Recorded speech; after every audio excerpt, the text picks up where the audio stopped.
क्या आपने कभी सोचा है कि आपको एक दिन खुद को या अपनों को डिफेंस करना पड़ जाए तो आप क्या करोगे? ज़्यादातर लोग सोचते हैं कि फाइट करना सिर्फ उनका काम होता है जो जिम जाते हैं या जिनके पास ब्लैक बेल्ट होता है। लेकिन रियल लाइफ में फाइट ना कोई रिंग होती है, ना वार्निंग बेल और ना ही कोई रेफरेंस। फाइट कभी भी किसी से भी और कहीं भी हो सकती है, इसलिए आपको अपनों को प्रोटेक्ट करना आना चाहिए। ये सिर्फ ओपिनियन नहीं, ये एक जिम्मेदारी है। और सबसे ज़्यादा फाइट स्कूल में स्टूडेंट्स के बीच में होती है, जहाँ ना रूल्स होते हैं ना ही कोई लिमिट, सिर्फ आप और आपका अपोनेंट। उस वक्त आपके पास दो चीज़ें होती हैं, डरना या पैनिक होना। तो मान लो आप ऑलरेडी हार चुके हो, लेकिन इस वीडियो में मैं आपको सिर्फ सिखाने वाला नहीं हूँ, मैं आपको पूरा अच्छे से ट्रेन करने वाला हूँ। तो ये एक ऐसी ट्रेनिंग है जो आपके अंदर के मॉन्स्टर मोड को एक्टिवेट कर देगा। अगर आप मार्शल आर्ट सीखना चाहते हैं लेकिन समझ नहीं आ रहा है कि कहाँ से स्टार्ट करें, या बेसिक सेल्फ डिफेंस के लिए फाइटिंग सीखना चाहते हो, तो आपने सही वीडियो पे क्लिक किया है, क्योंकि मैं आपको सिखाने वाला हूँ वो डेडली मूव्स एंड वो मार्शल आर्ट्स मूव जो आपको बिगनर होते हुए भी फाइटिंग मशीन बना देगा। लेकिन एक रिक्वेस्ट है, वीडियो को स्किप मत करना, क्योंकि अगर आपने इसे स्किप करा तो आप बहुत सारे पार्ट्स मिस कर दोगे एंड मेरी मेहनत और आपका टाइम वेस्ट होगा। तो चलो शुरू करते हैं बिना किसी देरी के। सबसे पहले बॉक्सिंग। बॉक्सिंग सिर्फ एक स्पोर्ट्स नहीं है, ये एक ब्रूटल कॉम्बैट सिस्टम है जो सिखाता है कैसे किसी को 2 सेकंड में ग्राउंड पे गिराया जा सकता है।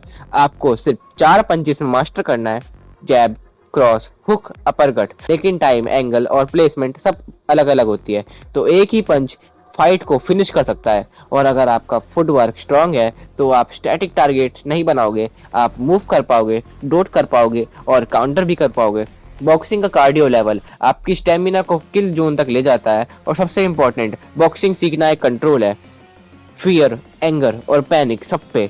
तो अगर आप बिगनर हो और फाइट करनी नहीं आती तो बॉक्सिंग पे स्टार्ट कर सकते हो। लेकिन हाँ, बॉक्सिंग में भी कुछ ड्रॉबैक्स होते हैं, जैसे आप अपने हैंड्स का यूज़ कर सकते हो, आप कोई किक, नी या एल्बो नहीं। अगर अपोनेंट आपको क्लिक या गिरा दे तो बॉक्सर थोड़ा वीक पड़ सकता है। और यही मूवमेंट है जब आता है Muay Thai. Muay Thai the art of 8 limbs. जब आप सिर्फ हाथ नहीं पूरी बॉडी को वेपन बना लेते हो, तब म्यू थाई एक गेम चेंजर के रूप में साबित हो जाता है। 2 hand, 2 legs, 2 elbow and 2 knees. Close fight में एक एल्बो या एक नी स्ट्राइक से फाइट खत्म की जा सकती है। क्लिच करो, नी मारो। म्यू थाई की किक्स जैसे राउंड हाउस डैमेज भी देती है और डिस्टेंस को भी मेंटेन कर देती है। ट्रेनिंग हार्ड होती है, लेकिन इससे बॉडी आयरन जैसी स्ट्रांग हो जाती है। लेकिन हाँ, गलत टाइम पे इंजरी भी हो सकती है। और बात कर लेते हैं एक ऐसे मार्शल आर्ट की जो रूल्स को फॉलो नहीं करती, जीत कुनेदो। ब्रूसली की मार्शल आर्ट, ये एक सर्वाइवल सिस्टम होने वाला है। ब्रूसली ने कहा है, absorb what is useful, discard what is useless. Jeet Kune Do का मतलब है जो काम आए वो ही सीखो। No flashy kicks, no show off, सिर्फ रियल यूजेबल मूव्स। अपोनेंट्स के मूव को फील करो और उसे पहले ही इंटरप्ट कर दो। लेकिन हाँ, जीत कुनेदो बिगिनर्स के लिए कंफ्यूजिंग हो सकता है, क्योंकि इसमें कोई फिक्स सिस्टम नहीं होता। ये मार्शल आर्ट आपके अंडरस्टैंडिंग और आपके एफर्ट पर डिपेंड करता है। तो अगर आप एक लेजी हो तो यह आर्ट आपके लिए काम की नहीं है। तो कंक्लूजन सिंपल है, स्टार्ट विद बॉक्सिंग, फिर मूव ट्राई करो म्यू थाई की तरह, और जब डिसिप्लिन बिल्ड हो जाए तो अडप्ट करो जीत कुनेदो। तीनों को मिला दो तो आप एक कंप्लीट फाइटर बन जाओगे और मार्शल आर्ट आपकी पूरी हो जाएगी। अब मार्शल आर्ट हो गई है तो अब बात करते हैं उन डेडली बिगिनर्स फ्रेंडली मूव्स की जो आपको घर पर भी प्रैक्टिस करके मास्टर बना सकती है। लेकिन उससे पहले अगर आपको वीडियो पसंद आई है तो लाइक शेयर सब्सक्राइब करें। ये चैनल की रीच बहुत डाउन है, मुझे आपकी सपोर्ट की बहुत ज़्यादा ज़रूरत है, तो यार सपोर्ट दिखाओ। एंड जो सेल्फ डिफेंस सीखना चाहता है वो कमेंट जरूर करे।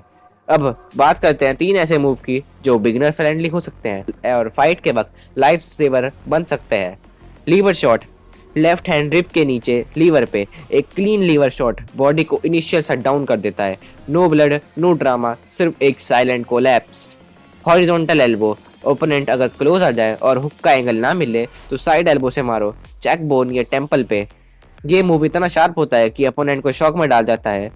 अगर आपका अपोनेंट गार्ड में चला जाए या आगे बढ़ने लगा तो उसके अपर बॉडी को नहीं, उसके बेस को टारगेट करो और लेग से उसकी नी पे मारो। अपोनेंट का बैलेंस खत्म हो जाएगा और एंड आपको चांस मिल जाएगा अपना नेक्स्ट मूव दिखाने का।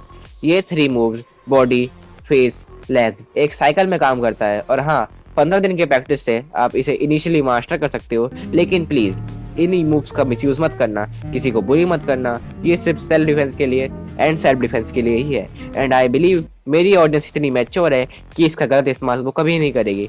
Thanks for watching.